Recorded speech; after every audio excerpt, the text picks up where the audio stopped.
Un survivant de la Shoah revient en Belgique après la Deuxième Guerre mondiale. Il a à peine figure humaine. Il est maigre, affamé, traumatisé. Il n'a pas un sou en poche, rien à manger et il ne possède que les vêtements crasseux qu'il porte sur lui. Il essaye de s'en sortir, mais il connaît échec sur échec.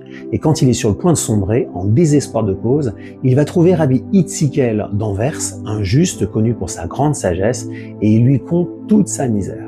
Rabbi Hitzikel l'écoute attentivement, puis il se lève de son siège et prend 2 livres sur une étagère. « Tu vois ces 2 livres ?» demande Rabbi Hitzikel au survivant. « Celui-ci, c'est le livre des donneurs. Celui-ci, c'est le livre des preneurs.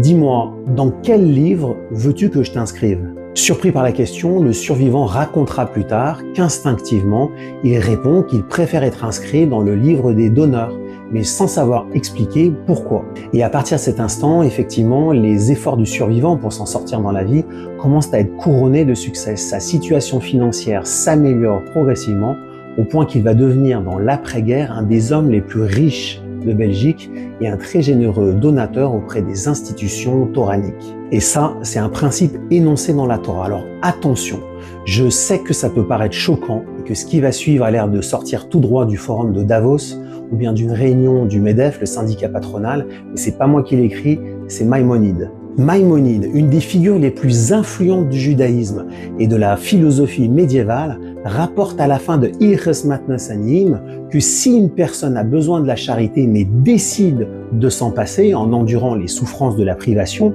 et en refusant d'être une charge pour la communauté, alors elle obtiendra dans le futur les moyens financiers pour pourvoir aux besoins des autres, pour aider son prochain. Et Maïmonide de conclure avec ce verset issu de Jérémie: « Béni soit l'homme qui fait confiance à la providence divine. »